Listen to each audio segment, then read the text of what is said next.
Hello friends, ओम नमः शिवाय। तो आज हमारा लास्ट सीक्वेंस का एक पार्ट बचा था। मैंने छोड़ दिया था कोच्चि फर्स्ट यूरोमोन लिमिट एंड कोच्चि सेकंड यूरोमोन लिमिट। ठीक है, तो आज की वीडियो में हम कोच्चि फर्स्ट यूरोमोन लिमिट करेंगे। ठीक है, देन आफ्टर कोच्चि सेकंड यूरोमोन लिमिट एंड उसके बाद जो है हमारी जो कंप्लीट सीक्वेंस चैप्टर था बीएससी सेकंड ईयर का वो ख़त्म हो जाएगा। ठीक है, और मैंने आपको इससे रिलेटेड क्वेश्चन करवा दिए थे, इसकी स्टेटमेंट भी बता दी थी।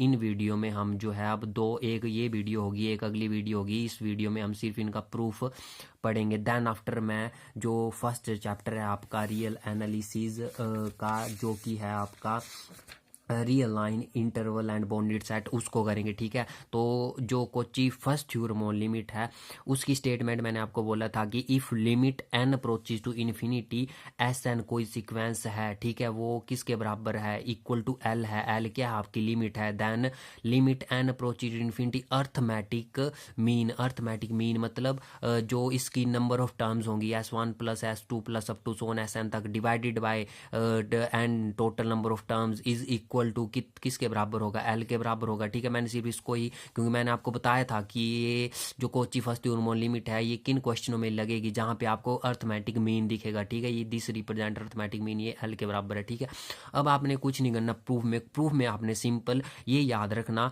कि आपने कोई सीक्वेंस टी एन ली डिफाइन की सच दैट किस तरह से कि जो एस एन इनका डिफरेंस जो एस एन माइनस एल है, ठीक है, ये इस तरफ आ गया। ठीक है, s n minus of l है ना, वो टी एन के बराबर है। मीन एस एन किसके बराबर आ गया, एल राइट हैंड साइड पे गया, t n plus of l के बराबर। ठीक है, ये इक्वेशन नंबर 1 दे दी हमने। ठीक है, अब ये इसको अभी रहने दो। ठीक है, तो इक्वेशन नंबर 1 को आप किस तरह से लिख सकते हैं, एस एन क्या है, अर्थमेटिक जो मीन है, लिख दिया मैंने S1 plus S2 plus up to so on SN terms. ठीक है, डिवाइडेड बाय n टाइम्स। ठीक है, इज इक्वल टू किसके बराबर आ जाएगा, ये L लिखा मैंने, L प्लस टी एन का भी अर्थमेटिक मीन क्या होगा, T1 plus T2 plus up to so on plus TN divided by n। मतलब कि आपको यहाँ पे ये जो टोटल टर्म है ये T1 plus T2 plus up to so on TN divided by n, ये आपको जीरो के बराबर प्रूफ करनी होगी।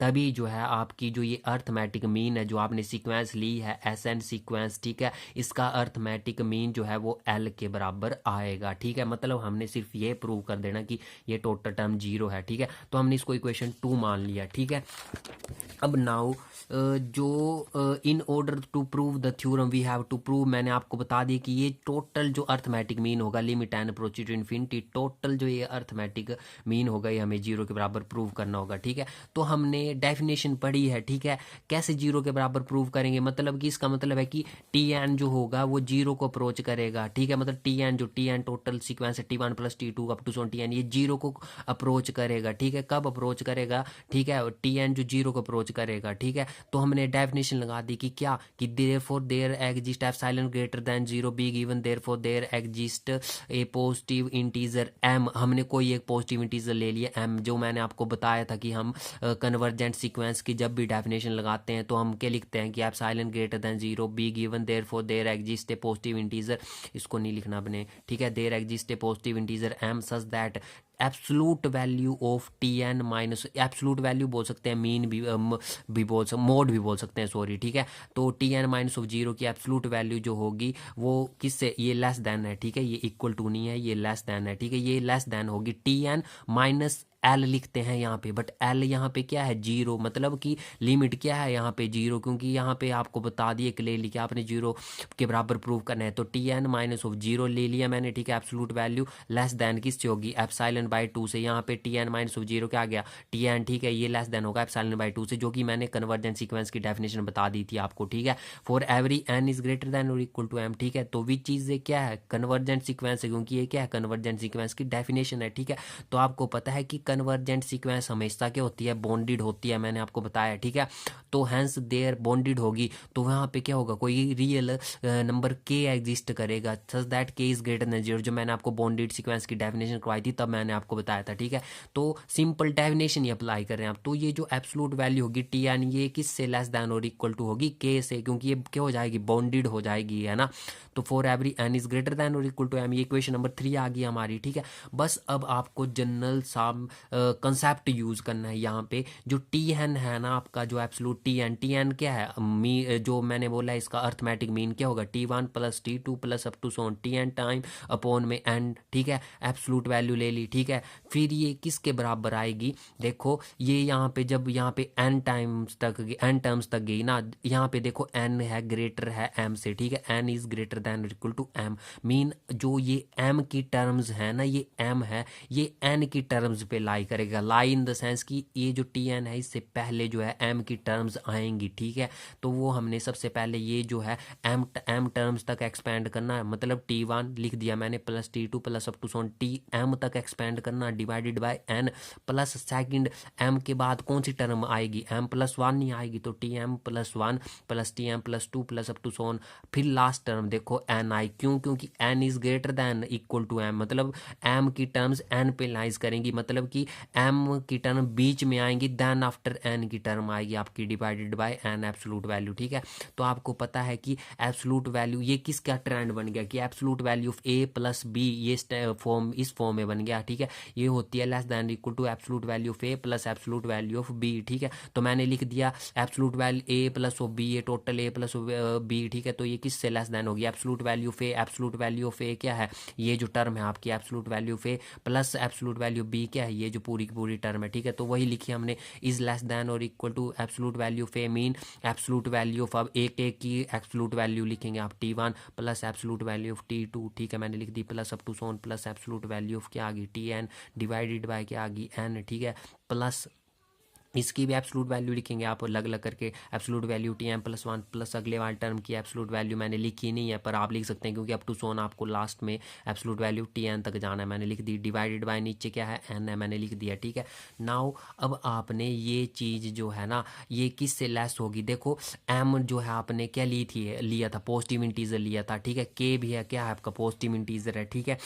एम, ये जो एम टाइम्स तक टर्म जाएगी, ठीक है, मतलब कितनी टर्म्स है यहाँ पे एम टर्म्स हैं, ठीक है। मैंने लिख दी एम टर्म्स, ठीक है। और बॉन्डेड है ये हमने यहाँ पे प्रूव किया है कि ये जो सीक्वेंस जो एब्सोल्यूट वैल्यू Tn है ये बॉन्डेड होगी, ठीक है, ये, ठीक है। तो ये क्या होगी, के से मल्टीप्लिकेशन होगी इसकी, बॉन्डेड है, डिवाइडेड बाय नीचे तो सेम ही रहा एन, ठीक है। मैंने लिख दिया एन प्लस ये जो यहाँ पे एन माइनस ऑफ एम है, ये मैं आपको बताता हूँ कि ये जो एन टर्म्स है, ठीक है, यहाँ पे कितनी टर्म्स है, एन टर्म्स है, मैंने लिख दी यहाँ पे देखो एन लिख दिया मैंने, एन टर्म्स है। मैंने आपको फॉर्मूला बताया था कि नंबर ऑफ टर्म्स कैसे निकालते हैं, जो last term minus first term plus one, minus first term क्या आपकी minus m minus o one, minus अंदर चला गया, ठीक है। तो ये आ गई फर्स्ट टर्म प्लस वन आ गया, ठीक है, वन से वन कैंसिल, तो टोटल टर्म्स क्या आ गया आपकी n minus o one m terms, ठीक है। That's why we use here n minus of m terms, ठीक है। डिवाइडेड बाय नीचे क्या है n into epsilon by two, जो आपने डेफिनेशन में प्रूव किया हुआ था यहाँ पे कि ये जो टी एन की वैल्यू है ये एप्सिलॉन बाय टू से छोटी होगी हमेशा, ठीक है। तो मैंने लिख दिया, ठीक है, that's is why we use less than और equal to sign. Now less than, ये जो एन माइनस ऑफ एम है ना इसकी वैल्यू जो है 0 और एक के बीच में लाई करेगी, ये जो डिफरेंस है यहाँ पे इतना इतना हिस्सा, ठीक है। दैट्स वाई ये 0 और एक के बीच में लाई करी है, मतलब ये क्या होगी, छोटी होगी। That's why we neglect it and the remaining result is less than ये पूरा पूरा एम के divided by N plus of epsilon by two, ठीक है। अब ये हो गया, ठीक है।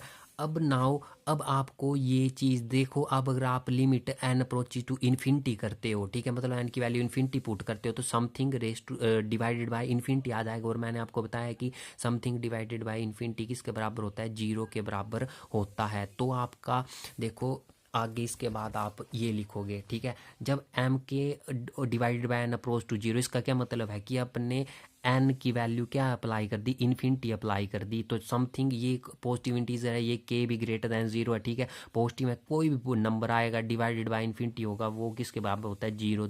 ये इसका लिखने का मतलब ये है कि एम के divided by n approaches to 0 as n approaches to infinity, क्योंकि ये दिखती सी बात है, जब एन इन्फिनिटी अप्रोच किया तो ये पूरी की पूरी वैल्यू किसको अप्रोच करेगी, 0 को अप्रोच करेगी, ठीक है।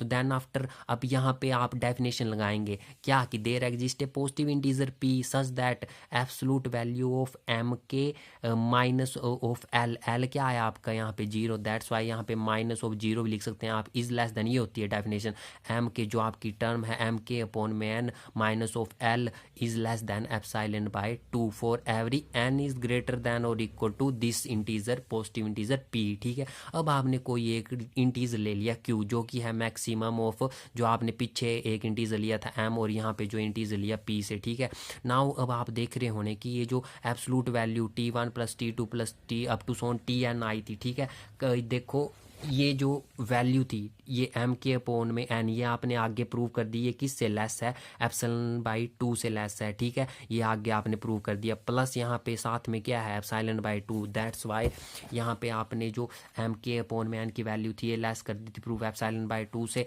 तो ये जो लेफ्ट हैंड साइड थी हमारी पीछे, ठीक है, T1 plus T2 plus up to so on Tn divided by n, ये किससे लेस होगी एप्सिलॉन बाई 2, प्लस यहाँ पे भी क्या आया इसकी वैल्यू पीछे क्या थी एप्सिलॉन बाई 2 थी। ठीक है, तो ये दोनों एप्सिलॉन बाई 2 ये क्या आ गया, ये लेस देन आ गया 2 एप्सिलॉन बाई 2 और 2 से 2 कैंसिल, मतलब ये लेस होगी एप्सिलॉन से। ठीक है, तो ये लिखा मैंने यहाँ पे, ये लेस होगी एप्सिलॉन से। नाउ आपका रिजल्ट प्रूव हो गया, एप्सिलॉन की वैल्यू किसके बीच में लाई करती है, 0 is less than epsilon less than 1, मतलब ये पूरी वैल्यू किसके बराबर आ गई, 0 के बराबर आ गई आपकी। ठीक है, 0 के बराबर आ गई आपकी इसकी वैल्यू। ठीक है, तो जो आपने प्रूव करना था, क्या प्रूव करना था कि limit n approaches to infinity ये S1 plus S2 plus S2 so on Sn upon में n is equal to L plus यहाँ पे T1 plus T2 plus up to so on Tn divided by n था, वो आपने यहाँ पे 0 के बराबर प्रूव कर दिया। ठीक है, इसकी वैल्यू क्या आ गई आपकी 0 के बराबर आ गई। ठीक है, यहाँ से दिखती सी बात है। ठीक है, तो आपने क्या कर दिया, अपनी कॉची जो फर्स्ट थ्योरम थी जो कि थी अर्थमेटिक मीन की, ठीक है, वो आपने क्या कर दी, प्रूव कर दी। Thank you. अब से नेक्स्ट वीडियो में हम जो है Cauchy second theorem on limit करेंगे।